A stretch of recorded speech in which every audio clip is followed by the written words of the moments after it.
So I wanna try something before we get started. All right, ready? When I say cognitive, you say bias. Cognitive. Bias. Cognitive. Bias. I did not even a little bit think that was gonna work. Okay, so that's the show. Thank you so much. Philadelphia. Okay, so this is welcome to the Cognitive Bias Podcast. I'm your host, David Dillon Thomas. We are here at Indy Hall. We are here at the PhillyPodFest 2019. And I just want to thank you all for coming out. I want to thank Indy Hall for hosting us, and our location is actually very relevant. Real quick, I want to say some of these sponsors because I know if I don't now, I will forget, and that would be a shame because they're helping make all of this happen. So Indy Hall's podcast, Junto, I'm going to thank them up top. Tattooed Mom, which is also one of the venues for this amazing event. The National Liberty Museum, World Cafe Live, New Media Touring, Fireball Printing, Everything is Awesome, the podcast, OB Media Podcasting Services, Philly Banner Express, Tea House Screen Printing, Bridgeset Sound, the Philadelphia Podcasting Society, all work to make this festival possible. I'd like to give them all a big round of applause. And also, it'll be much harder for people to skip that because it came at the beginning of the podcast. I know how you are. I know how I am. Okay, so we are here at Indy Hall, and our guest today has a very special relationship with Indy Hall. Special guest, would you like to tell us your name and your relationship with this place we are in right now? Thanks, Dave. Hi, everybody. My name is Alex Hillman. I'm one of the co-founding members of Indy Hall. So this place is my fault. And Alex and I have been friends going way back. I was actually there when the name Indy Hall was invented by a mutual friend of ours, Lauren Gallanter, and when Indy Hall was just something that you were giving talks about at small, like little impromptu conferences in people's living rooms. Yeah. There was a little creative gathering outside. I was out in Germantown, I think, and I was at a point where I felt like I did not know where the creative community was in Philadelphia. I had an assumption there was other creative people like me. I just didn't know where to find them, so I'd go to literally any gathering I could find. One of the ones that I went to, I met Dave. Dave was giving an early version of his Links as Language talk, which you may have come across in his compendium, and we've been friends ever since. And in a lot of ways, some other long-term relationships within the Indy Hall community were also forged within that room. So we got some history, Dave. Yes, and it's all come down to this. So one of the things one of the reasons I wanted to have Alex on the show is that he has spent the past 13 years? Yeah, 13 years. Bar mitzvah season is coming up. 13 years building out this amazing community, and I know from my study of cognitive bias that anytime you try to get a whole bunch of people together in one place to do anything, bias is the inevitable result. So I want to chat with you about a few of the biases you've had to kind of wrestle with over the time. So the first one that comes to mind is one we talked about last season called in-group, out-group bias. And the fact of the matter is, I could sort of go through this room and say, you're group one, you're group two, you're group one, you're group two. And by the time I get to the end of the room and I say, okay, everybody in group one, go over here, everybody in group two, go over there, just that alone, you already start feeling better about the group one folks if you're in group one, and you start feeling a little bit worse about the group two folks, and vice versa. And I can go and ask you, so how's group two? Like, what's their taste in music like? And you'd be like, that's all it takes. You will not have met half of the people in group one before in your life, and yet suddenly you find this bond with them. And that's how fickle we are and how quickly we form associations. So imagine how much worse it is with lifelong Phillies fans or lifelong Republicans, like whatever affiliation you've had your whole life. Oh my God. So when you're creating a community, how do you avoid that kind of unhealthy attachment to each other or that competitive spirit against other groups? Well, I mean, I think as is the case with all biases, the first thing you can do is recognize that it exists. And sometimes that's all you can do is call attention to it and remind people, like, we are on, like, we may be working towards similar goals. Like, just because we are we and they are they does not mean that we aren't working towards bigger goals. I also think the goal that you set as an organization or a group being larger than your group is a big part of the equation. So from the very start, Indy Hall was not about creating a co-working space. I had no ambitions to sign a lease and open a workspace. I still don't have any ambitions to have a lease or a workspace. This is a means to an end in a lot of cases. But from the very beginning, it was about solving that problem that I had at the beginning, and I found other people finding the same problem, which is I don't know where my people are. I was actually finding people who the thing they had in common was they felt like they were an outgroup of one in a lot of ways. Yeah. So the bigger goal was, what if we made it easier for people who felt like they didn't fit in a professional sense, have a place or a community where they could come together and work towards similar goals, with the overarching goal of making Philadelphia as a whole a better place. And so if another organization goes about making Philadelphia a better place in a different way, that doesn't make them better or worse than us, so long as we can call attention back to we're working towards the same thing. Well, it's interesting because we haven't talked much before about that aspect of the mission. Like, there was definitely the working alone sucks part, where it's like, okay, part of this is about us just being able to work with, next to, adjacent to, but with other people. But that making Philly a better place part, we haven't talked as much about. So I'm interested in that. Was that originally part of the mission? Like, how did that piece of it evolve? So I remember there's two cornerstone moments I remember. One was at that creative camp that you and I met, actually, and there was a guy who had come down from New York. And when you have folks from New York and folks from Philadelphia, you've developed the bias that we're talking about. Yep. And I remember him saying something about his impression of Philadelphia being really parochial, and he was basically describing the thing that I think is true of a previous generation of Philadelphia, which is a chip on your shoulder, an attitude of, I don't need your help. Yeah. And I was coming from a perspective of no, I think I do. And I think if we take that perspective of, I think we'd actually all be able to create better things, do better things if we were able to ask each other for help and not just turn people away because they are part of the out group, that we can do more things together. We can do bigger, better things together. And I remember writing a blog post about our sense of pride. People are proud Philadelphians, but people may be misplacing that pride. Being too proud of being too insular, like we got this, we're Philly, and maybe we should find a way to drop that. I remember that sort of a call for we can still be independent. We can do our own thing our own way, but we'll do it better if we do it together. Yeah, was there from almost quite literally day one. The second time or event that I think of was coming back from South by Southwest 2007, which was my first South by. And I didn't know that South by existed until about 2 nights before it began. Oh, wow. I was at a holiday party or something like that Happy Cog, a digital agency that was here in Philadelphia, was hosting. And everyone's like, are you going to South by? Are you going to South by? And I was like, what's a South by? And I found out that it was the annual pilgrimage of web interactive folks, which is what I wanted to be, all went to Austin to learn best practices and listen to, experts and maybe bump into some of the people who, you've read their book or you watch their talk or you model the way you work after the way they work. And I was like, I need to be at the South by thing. Crashed on the couch of another person who was at that original creative camp. It really does all come back, center of the universe is that house in the middle of Chestnut Hill. Crashed on the couch and had an incredible 5 days in Austin with making friends, meeting friends, connecting. It was like the internet. All my internet friends were in a place. Yeah. Or people that I'd followed on Twitter, which was, again, this is 2007, so Twitter was 800 people. I was bigger than that. But there was not a lot of people, and they were all kind of internet heavy hitters, sort of famous tech startup founders and stuff like that. And I was hanging out with them. Gary Vaynerchuk was one of them as well. So I just came away with this massive sense of belonging to a community that I so badly wanted to be a part of. And on the flip side, I had this sort of hole in my heart realizing that I knew there was other people from Philadelphia that were at this event, and I had not seen, couldn't find any of them.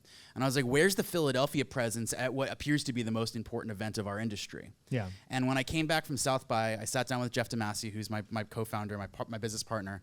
And I said, Jeff, I have no idea what this Indy Hall thing is going to turn into, but next year when we go back to South by, we need to show up as Philadelphia. Mm-hmm. And that became like a very clear mission of like, I want people to see Philadelphia, not just that we exist, but that we contribute, that we can lead, that we have a presence that maybe other people want to be a part of. And I think that sort of getting back to like the bigger picture of what community building has turned into for me and how the bias can be used as a tool for good is when you get clear about who you are, why you are, the common goals that you work towards, the behaviors that you exhibit, you can make it so that people want to be a part of that. The same way that I felt on the outside, I created the thing that people were like, well, I don't want to be on the outside of that. I want to be on the inside of that. And you can wield that as a weapon as well. But I think to this point, we've largely used it for good. Yeah, and we'll get into a sec about a popular, fun question around like, how is Indy Hall not a cult? But the first thing I want Ooh, now you have to stay to the end of the podcast, friends. Yeah. Coming soon. After this break. No.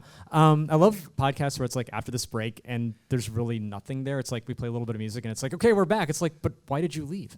So one of the things, though, you bring up I think is interesting is there seems to be like a fundamentally different premise than my whole, okay, I'm going to divide the room up into like arbitrary groups from your end, which was like this notion of, you know, we're better together, we can help each other. And one of the things when I was looking at social biases last season, most biases are universal. Like just wherever you go around the world, like if it happens to you, it happens over there. Some of the biases that you do get some variation is if you're in a collectivist culture versus not, which generally means Eastern versus Western cultures. If you're in a like collectivist culture, some of the biases that are sort of in-group, out-group, or have to do with basically thinking you're better than everyone else are lessened, right? So you have cultures where like at the World Cup, it was last year's and like when Japan came and watched after they were done, they cleaned up after themselves. And everyone was like, what are you doing? Why are you cleaning that up? Someone else would do that. It's like, nope, this is what we do. But there was a sort of a common assumption of, I'm not the most important person here. The best thing I can do is help somebody else, right? And that's a commonly shared thing. And the more commonly shared that is, the less you get of some of these biases. And I'm interested, like, it almost sounds like the way that Indy Hall is structured resembles a collectivist culture a little more than, say, a selfish or individualist culture. I think you're very right, and I'd carry that notion one step further. While that wasn't I didn't assign that language to it and say, this is what we're going to do. That was the intent.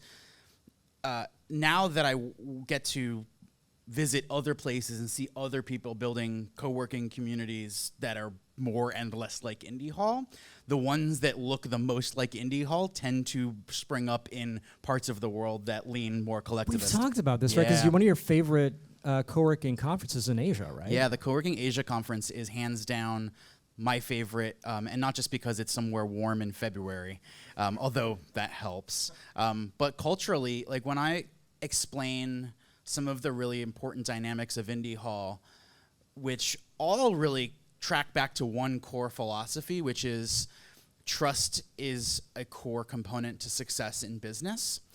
That is not an American capitalist notion.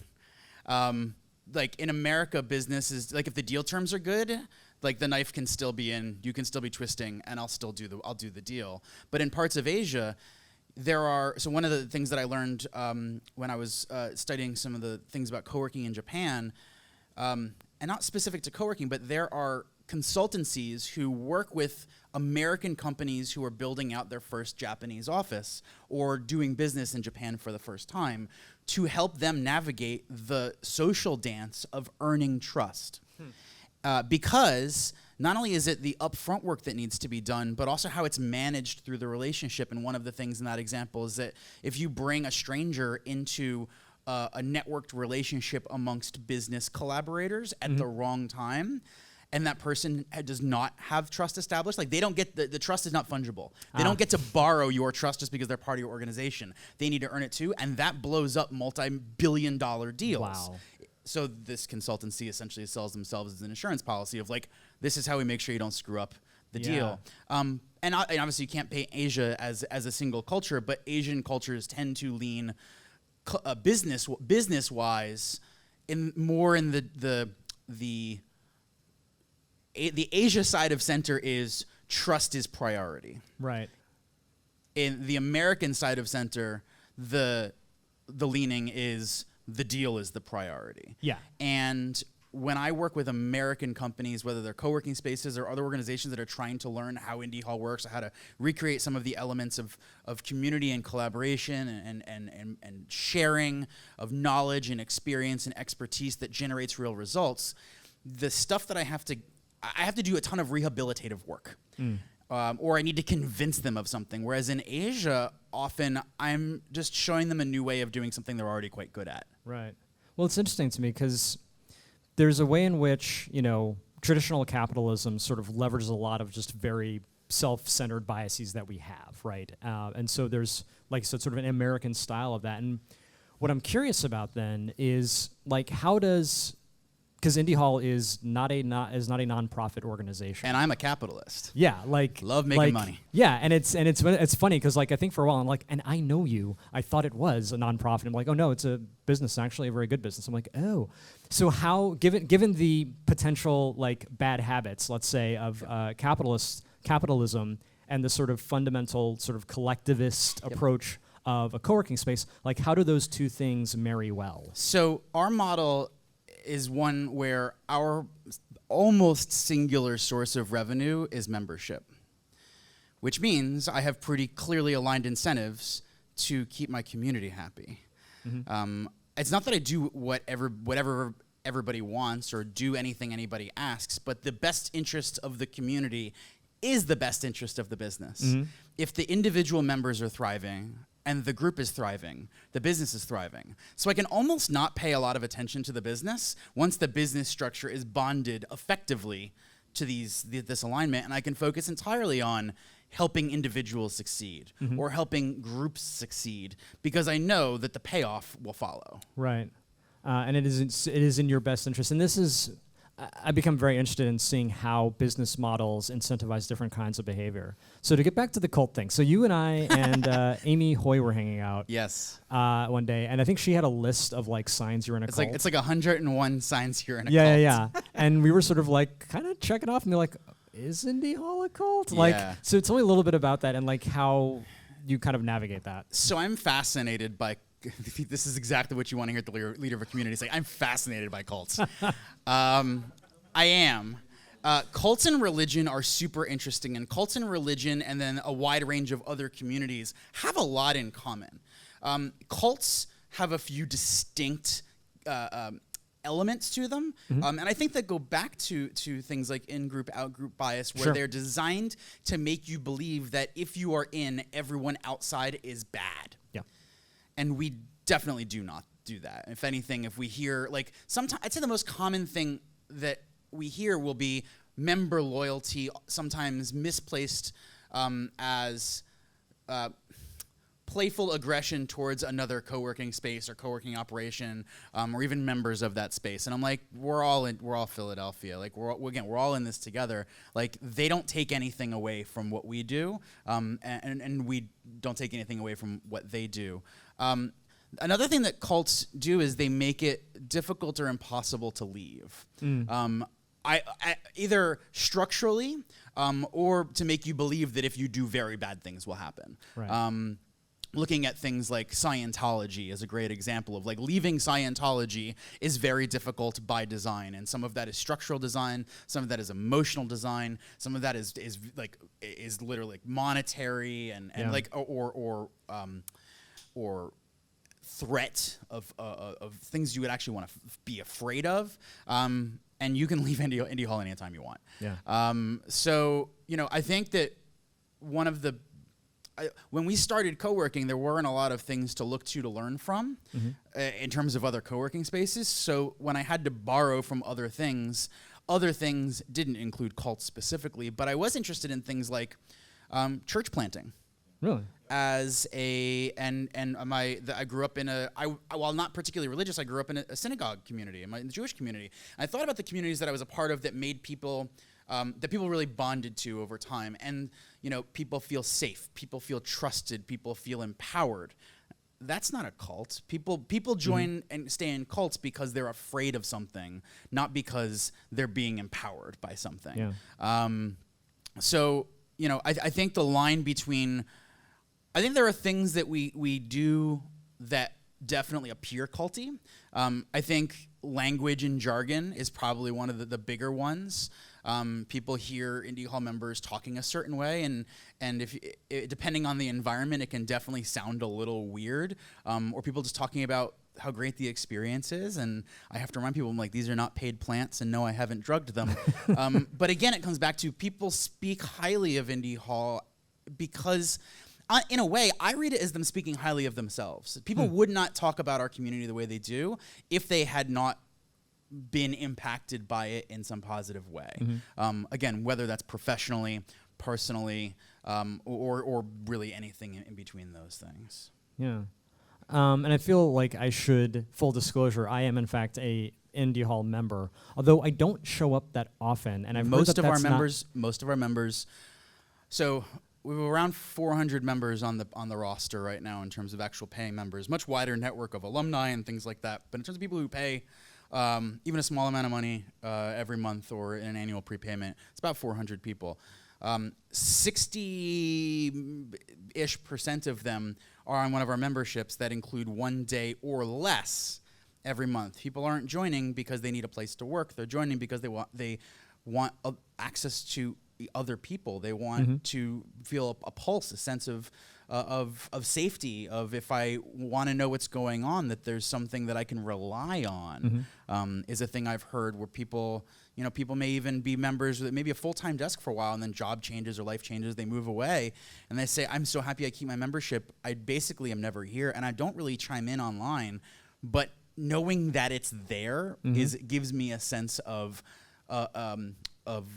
safety and belonging that I haven't been able to find somewhere else. Yeah, and I'll speak personally, and there may be other folks like this. Like, I contribute in part because I want Indy Hall to exist, and I want to sort of like have a monetary token of my expression of my desire that it continue to exist. And I think that speaks back to that larger, like, it's not just us, it's this higher thing that we're like striving for. And back to your question about business model, like for me, the business, like I'm not in this to optimize dollar per square foot.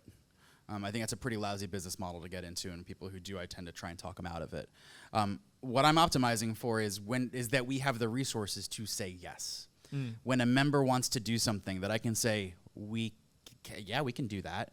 Whether it's because we have the money, whether it's because we have the equipment, the technology, the access, the relationships.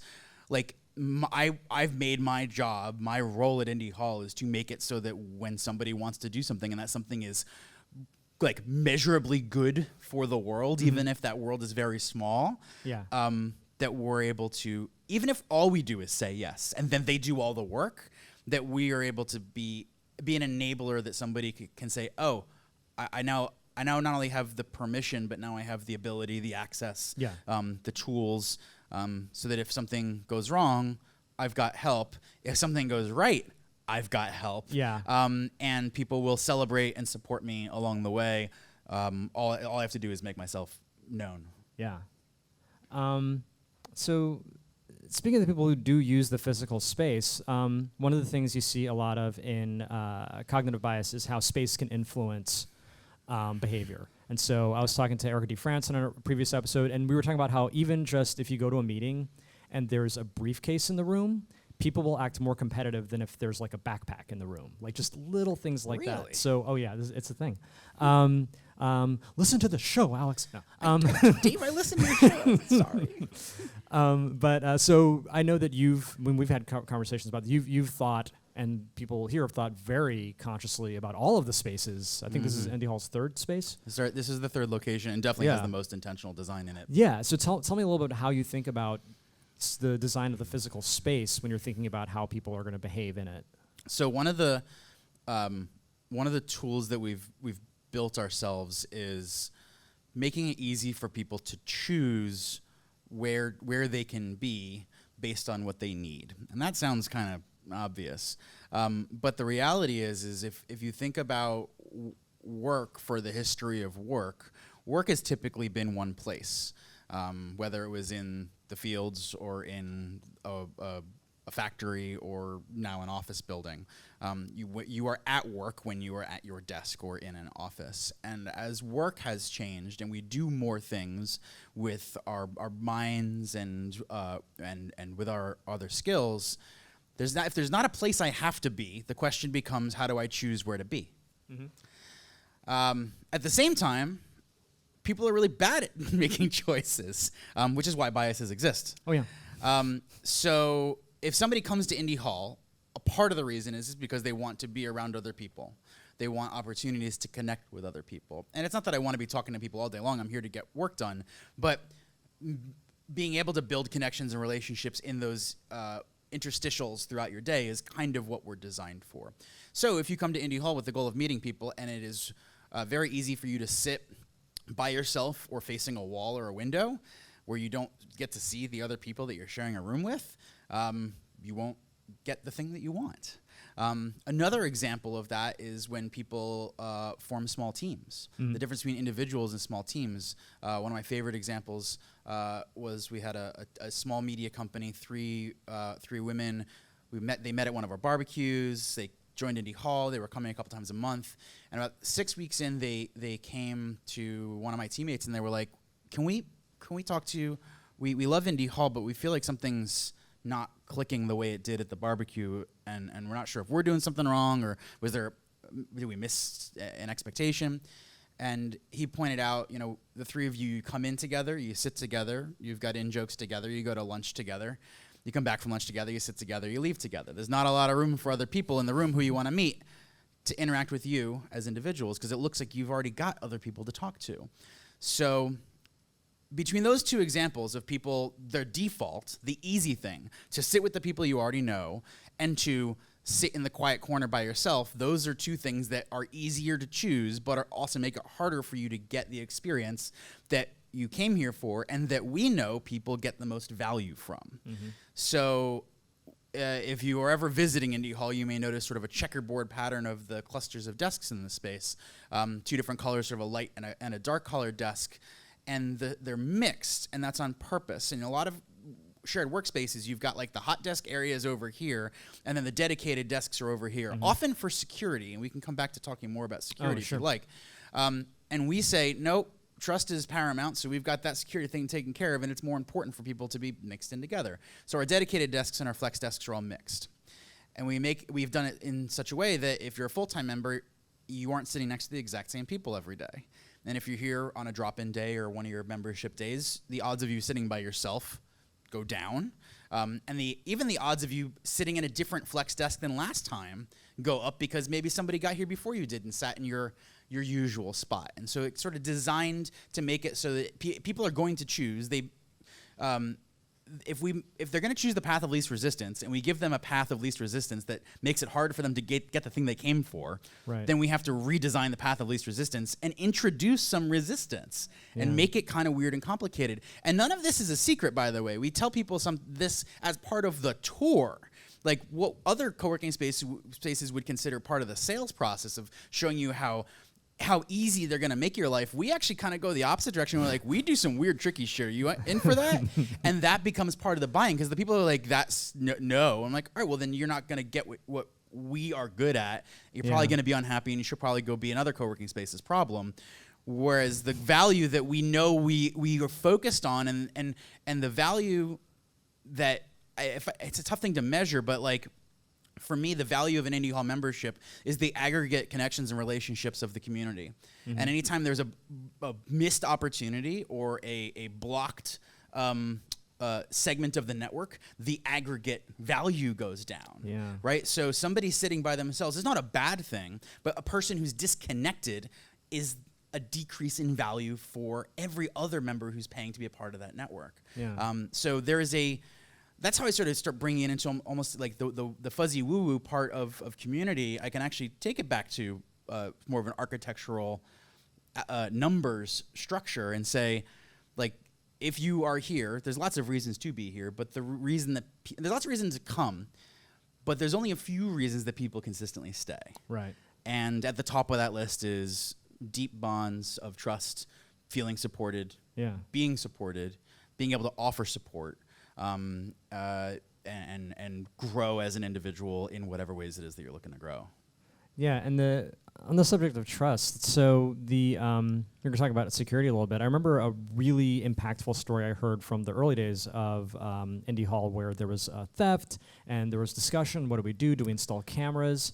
And one of my personal biases that I know I'm super guilty of is one called zero risk bias, where it's like, I want a guarantee, right, that nothing bad is ever going to happen. So I want cameras, I want like security guards and like little turrets with whatever, right? Lasers. Exactly. Lasers, just more lasers. I don't care if they do anything, just have lasers. Lasers on sharks. Yeah, lasers on sharks, whatever. protecting just my desk at the co-working space, right? So you came up with a much less, let's say, totalitarian approach to security. And so how do you sort of mitigate that zero risk bias? I'm going to change my Twitter bio after this to less totalitarian than you think.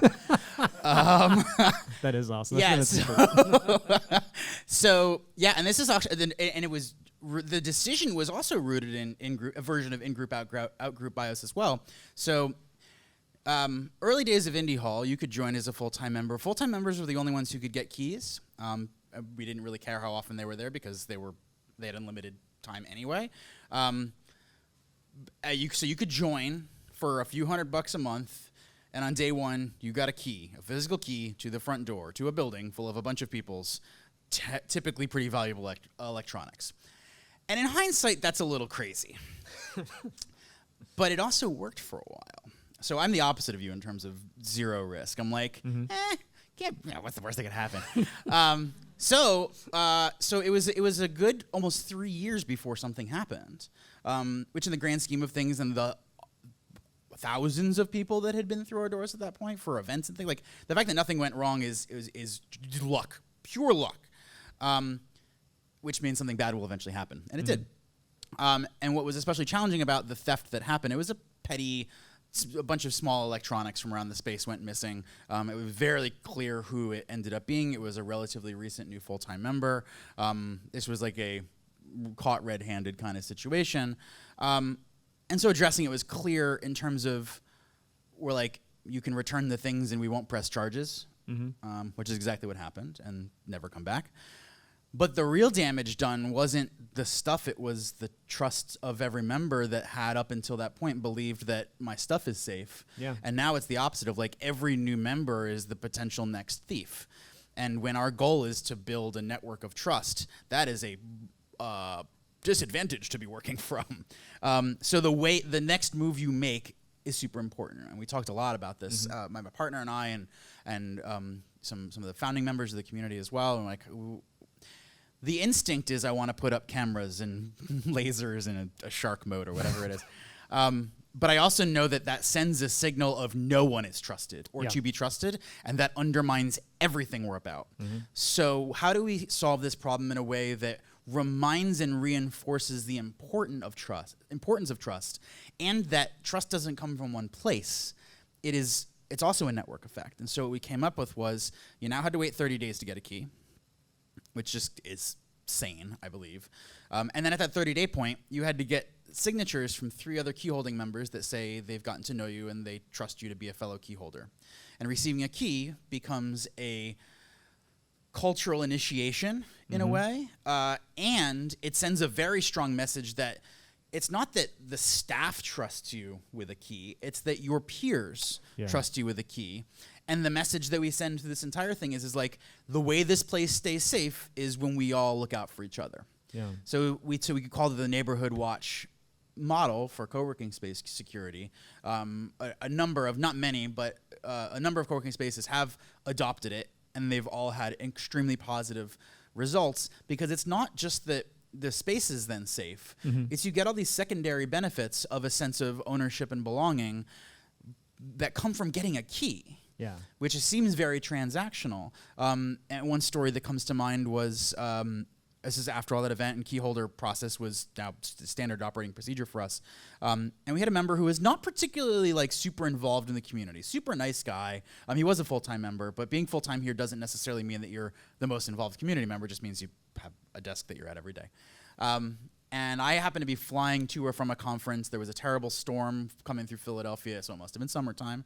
And the building next door leaked really badly against our wall, and so water was flooding in, and a bunch of members' equipment would have been damaged by the water. And so George carefully moved all the things out of harm's way. He did was Googling around, find our staff members' cell phone number. It's late at night too. Find staff number. He finds a member who lives in the neighborhood, calls them, and this all happens while I'm on an airplane. I land, and there's a whole bunch of flurry of texts and emails and Twitter direct messages and all this stuff, and it's all been handled and everything's fine. And so I'm like, thank you. Like, you guys are great. And so I came in the next day, and I was like, George, you're a rock star. I owe you big time. And he goes, it's no big deal, man. I'm a key holder. And I was like, that is why we do this. And for that to be the message that we send, and to know, and we don't tell everybody that like this is the result of a bad thing happening, but it's one of the kinds of examples and stories we can point to of like the way we handle things. Even when bad things happen, we do our best to handle it in a way that addresses the individuals and the network rather than the problem. Yeah, and it's really interesting too, like even that phrase, I'm a key holder, right? Because almost every cognitive bias that I've looked at comes back to one of two things, usually at the same time. A sense of certainty, like I'll do whatever it takes to feel certain, even if it is totally illogical, and a sense of identity. Like what can I do to preserve my identity? And so that path to becoming a key holder, right, now it's not just, I'm a dues-paying member. It's like I am Indy Hall, right? Like not only would you're less incentivized to steal or do anything to hurt the community, because it's like at that point you're not just doing that would be like letting down the community, and people hate letting people down. Like even criminals hate letting people down. Like it's like I think when the people you'd be letting down are Indy Hall, okay, I'm not going to hurt Indy Hall. Yeah.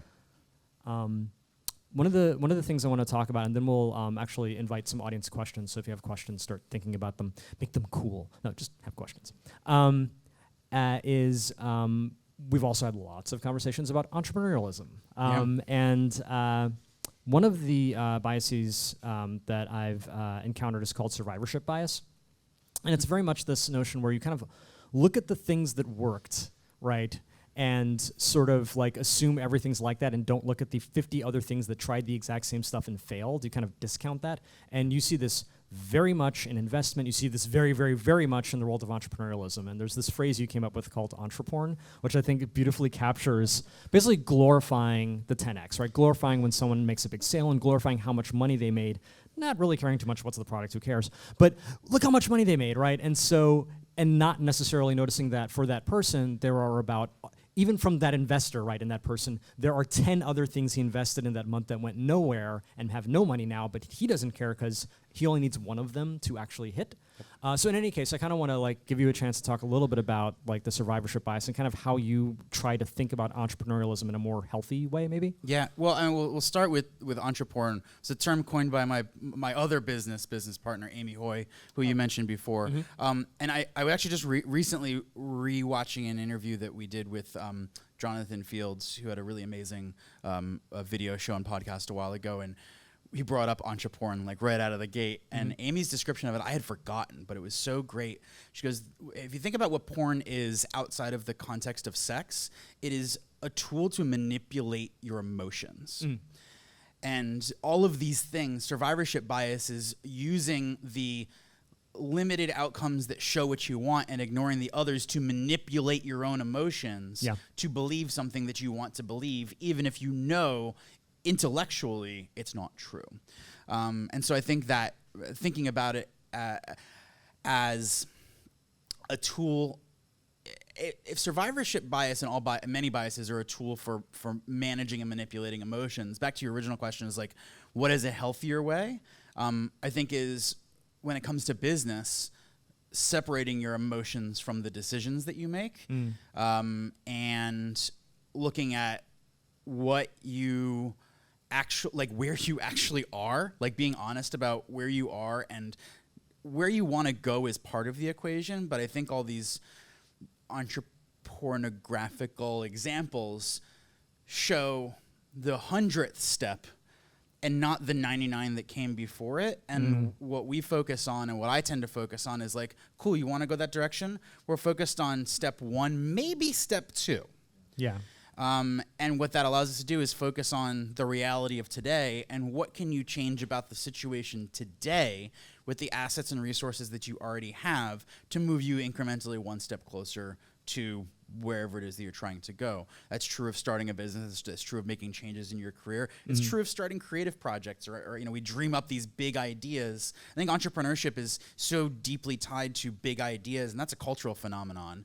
That also, I guess, probably ties maybe other biases in addition to survivorship, but like, I wonder what, if not survivorship bias, what other biases contribute to our sort of cultural misunderstanding of entrepreneurship means building the next Facebook.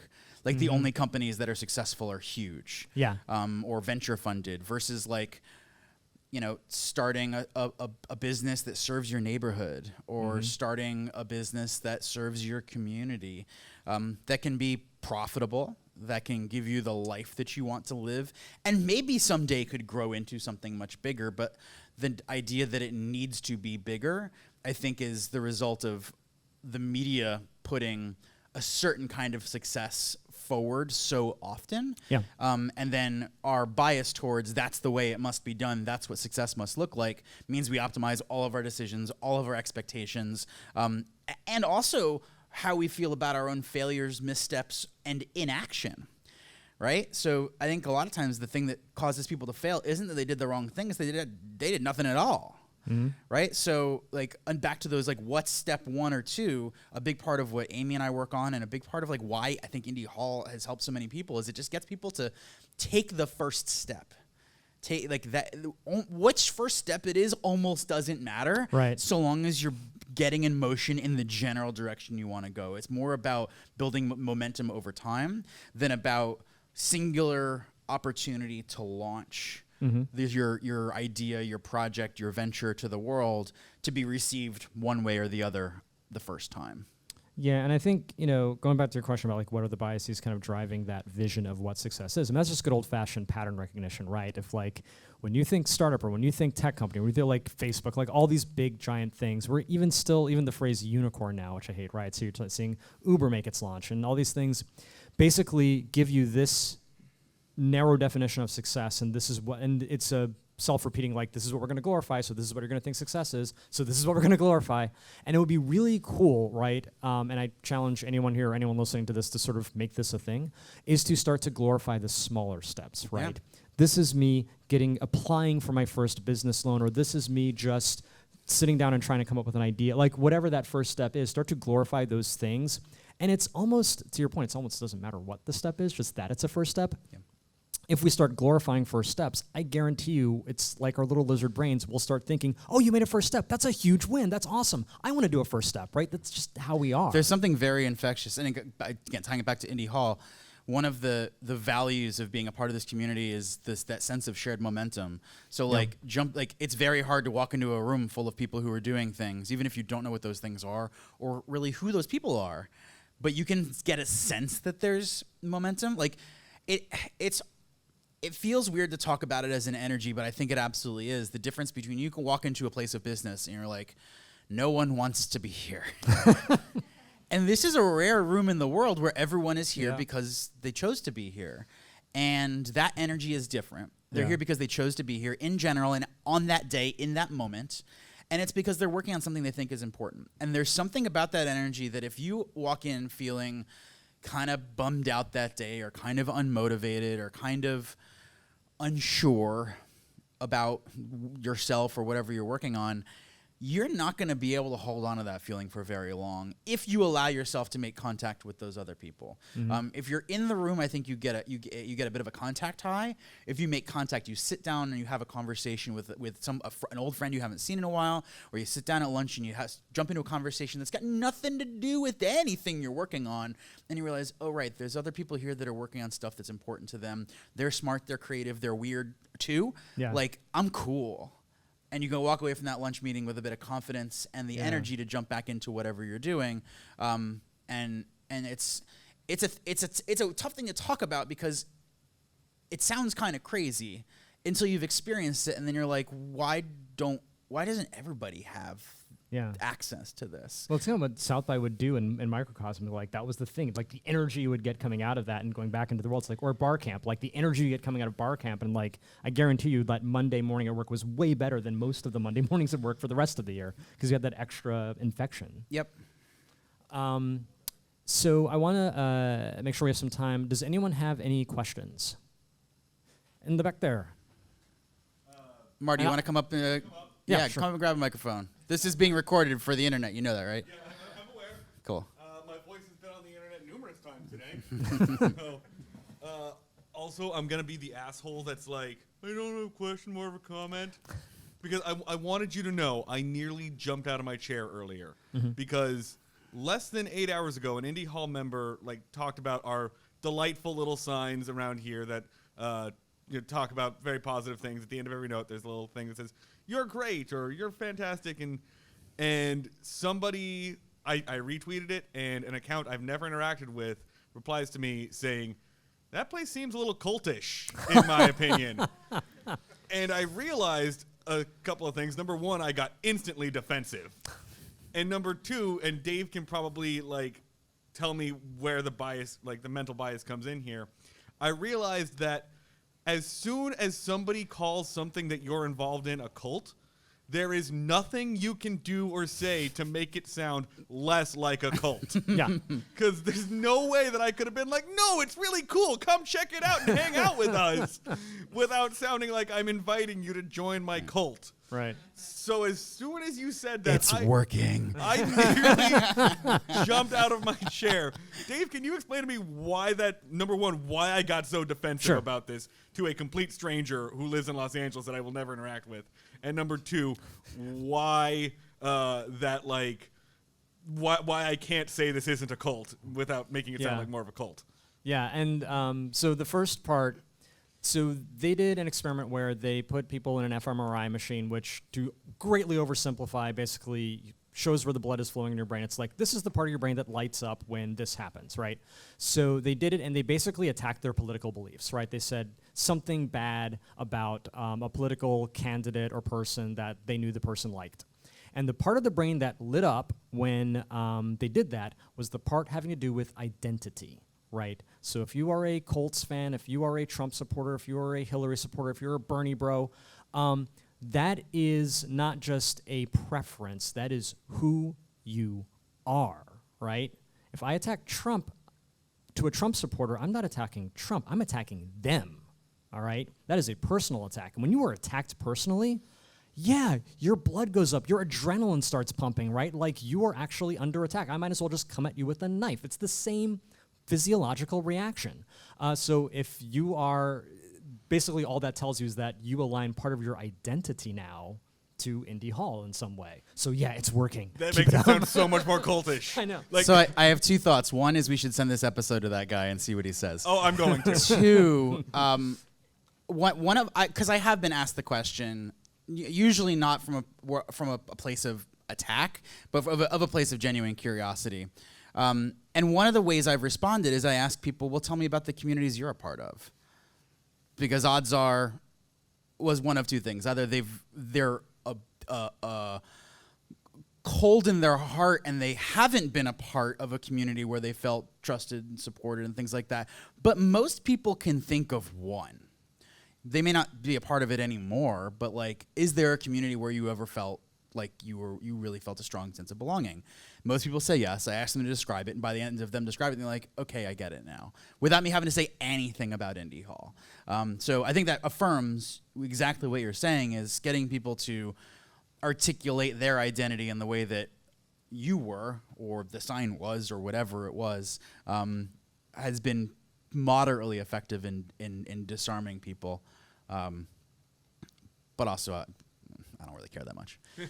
Yeah, and his answer is way better than mine, which was just going to be, just give up and tell him it's a cult. They're like, yeah, you're right, it totally is. By the way, I didn't do like the good radio host thing of, tell me your name. Oh, hi, I'm Marty Schneider. I am an Indy Hall member, and I'm also a podcast producer, and I'm the host of one of the shows on that list, Breaking Mayberry, which is about retro television and how it broke all of your grandparents' brains. So please follow us on Breaking Mayberry on all of your podcasters of your choice and all the social medias. All right, thank you. Thanks, Marty. Anybody else? Any questions?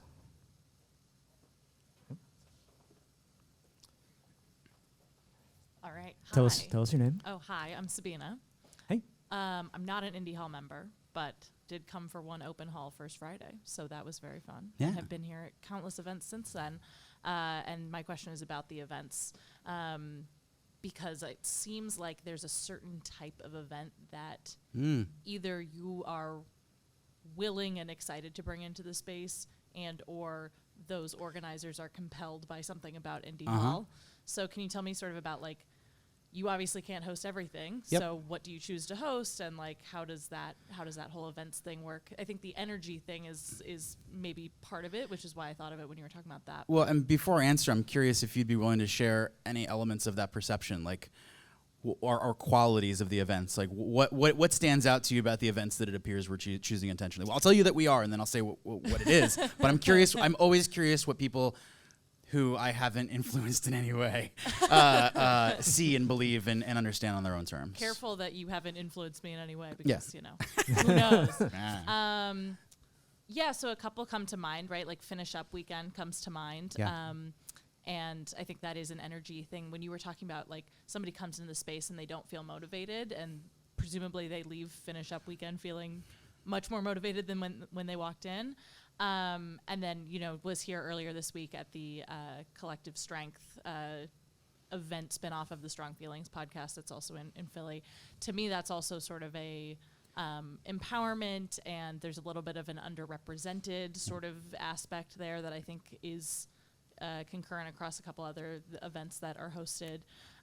So yeah, there is sort of a very community feel. That's sort of a cop-out answer, because what is that? What is that, right? Yeah. But and I've been at other events with a community feel that aren't hosted here. So anyway, totally. But that's sort of the perception. Yeah, no, I think you're right on the money. So a couple of elements. The first one I'll start with is that in the same way that I didn't set out to start a co-working space, it's a means to an end. Mm-hmm. Events are as well. Event hosting is not a significant, it's like a rounding error in terms of our financial model.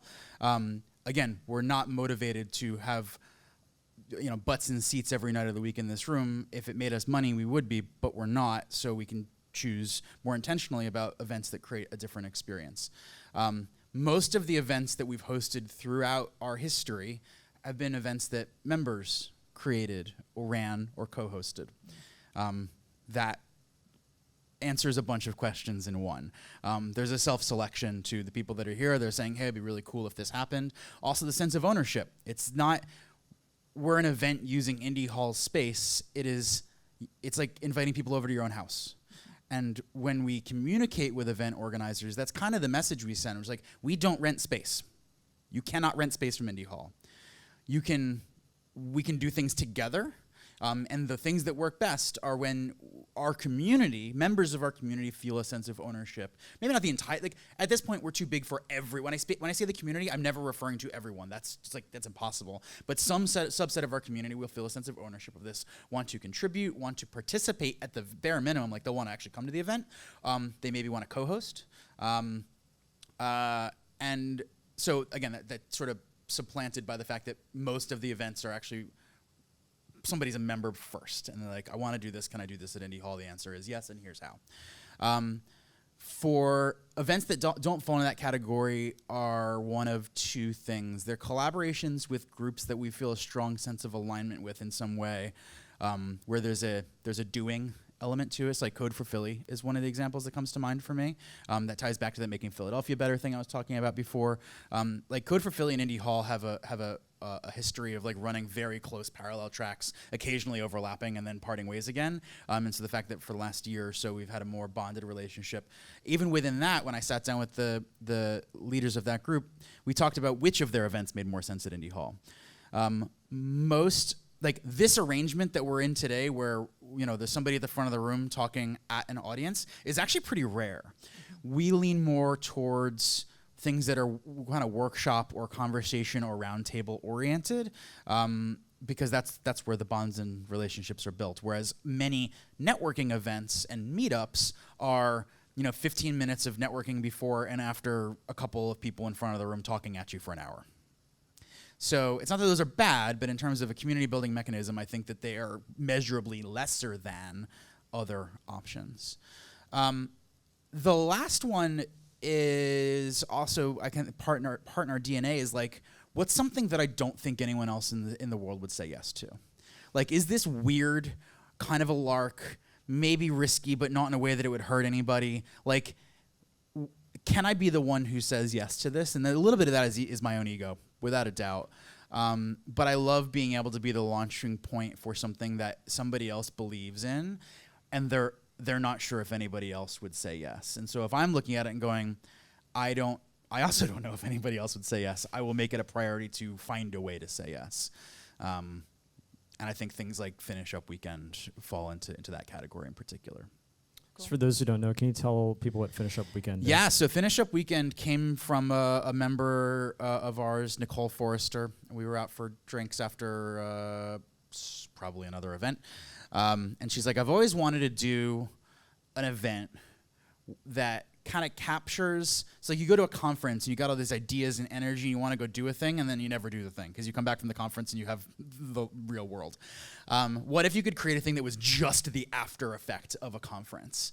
And I was like, that's an awesome idea. And it had elements of a thing that I had wanted to do as well, but she had thought through more components of it. Another component of it is not this that you carve out time to work on a thing that you haven't been giving time. This is there's mentors available with different disciplines and skills. So if you get stuck on something or you want advice on something, there are experts in the room that are there specifically to help you. You're not taking them away from their project. They came time out of their weekend to coach you along, give you support, give you feedback, show you how, whatever it might be. And I have... this goes back to your group 1, group 2. I don't like Startup Weekend. I've been pretty vocal about that. I value what Startup Weekend creates. The part of the reason I don't like it is I think it puts the emphasis, I think it misaligns that's, and this is going to be contrary to something I said before, it misaligns that starting is the important thing. It is the important thing. But then you have to complete it. And the number of things that are created at Startup Weekend that are actually completed, that are actual real businesses are pretty rare. And so I've always wanted to do sort of like a cheeky riff on Startup Weekend to like kind of point out how silly I think it is. And so I was like, what if we call your thing Finish Up Weekend? And she's like, that sounds great. So I was like, how many people do we need to make this work? I was like, if we can get 15 or 20 people here for a weekend, that's absolutely worth being here. And then at the end of the weekend, we had everybody do like a 5-minute show and tell presentation of what they finished up that weekend. And it was everything from like, one woman she made a photo book from a collection of photos that she had taken like 20 years prior and had never turned into the book that she was planning on doing with it.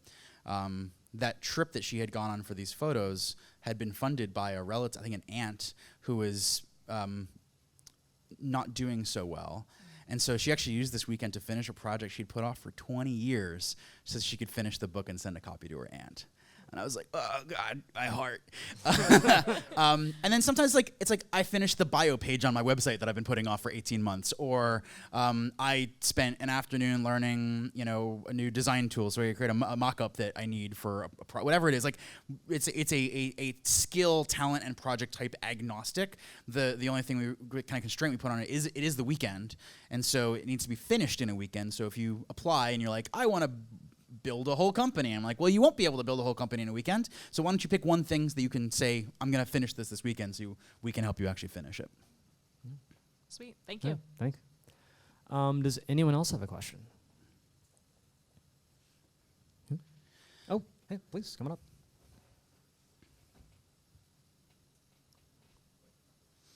I did promise we were going to get you on a microphone. I didn't know it was going to be this soon.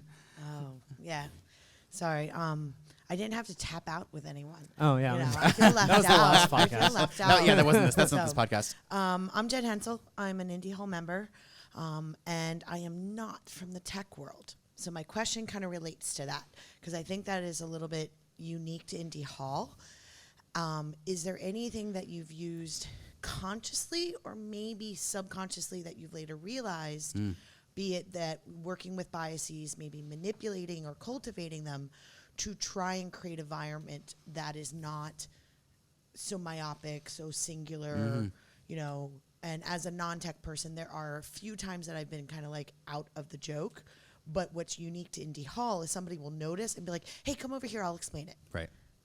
You know, or I do this geeky thing, I'm a tour guide, and people that are a tech will be like, wow. Yeah, exactly. You know, and so we come from different sides of things. And Yep. can you explain conscious, unconscious, whatever that Yeah. you do to create that environment? Because I've noticed that is a kind of a uniquely Indy Hall thing. Yep. Awesome question.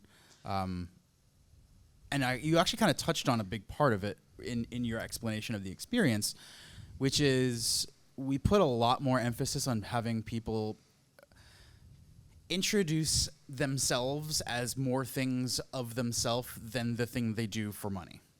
And that is very much on purpose. I recognize that as like a bad habit in like tech industry networking early on, where I was like, wow, I mean, I love this stuff too, but I'm interested in other things.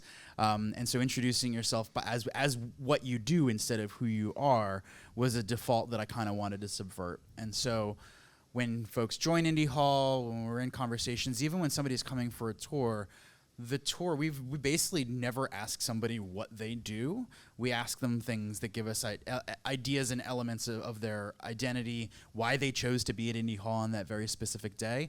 And we try to bring to the surface elements of personal passion and story and interest that you may bond over, so you can connect with people that don't do what you do, because we see that as some of the greatest opportunities for business, but also just like relationships come out of that all the time. So a great concrete example of this in action on a pretty regular basis, around the corner from here, there's a comic book rack spinner that is a sort of physical manifestation of an interest that a bunch of members share. There's another spot where there's a bunch of books. Those books aren't just cool-looking books. Those books are either written by, published by, illustrated by, or contributed by in some way the member. And there's a bunch of other like physical artifacts in this space and the onboarding process that are designed to show you there are people here who are interested in things that you might be interested in. And those are opportunities for you to connect on things that have nothing to do with tech, if that's your industry, or your tour guide sort of thing. So like the fact that somebody might know you for a while and then they find out you're a tour guide, like the tour guide thing comes second. And now they're interested in you, and now they're even more interested in you, like what is that like, right? And they get to be guinea pigs when I test out new tours. Totally. So I think the best answer I can give to that question of like what we really do intentionally is we're trying to find out, like there's this process that we've kind of borrowed and adapted from a cultural event in Jewish communities in upstate New York called tummeling. Tummeling was sort of like your party director in these sort of camps that would have big parties. And the tummeler's job looked a lot like, it was sort of like the cruise director for the party. They're there making noise, getting people out on the dance floor. But the thing that's subtle about what a tummeler does that's different from a cruise director makes themselves the center of attention. The tummeler finds ways to make the individual the center of attention. They're going to work in a subtler way to discover a little thing about you that nobody else in the room knows, maybe except you, but you also had conversations with a bunch of other people in the party, and it's like, oh wait, I was just talking to I'm going to go grab a drink. Walk with me, talk with me, and I'm intentionally walking towards a group of people that I know I can connect those people with, and I don't even need to tell them what they have in common, but I know they have something in common. And the thing that we just talked about, what's the bias where the most recency bias? Yeah, so the thing we just talked about is going to be the thing that's top of mind for both of them. So there's a good chance it comes up. I am a magician. So yeah, I think those are the kinds of intentional choices and actions we can take, is helping find things that make people them, that might not be the first thing they do to introduce themselves, and use those as the bonding opportunities to help people connect and get curious about each other. Now, to counter, just because I want to be devil's advocate, have you ever had incidences where maybe those have gone awry or have not worked, and how have you kickstarted those, or just kind of, I can't think of a time it's gone like super wrong. The more common thing is nothing happens at all, and so like there's an element of like you gotta take a bunch of shots. They're not all gonna be slam dunks.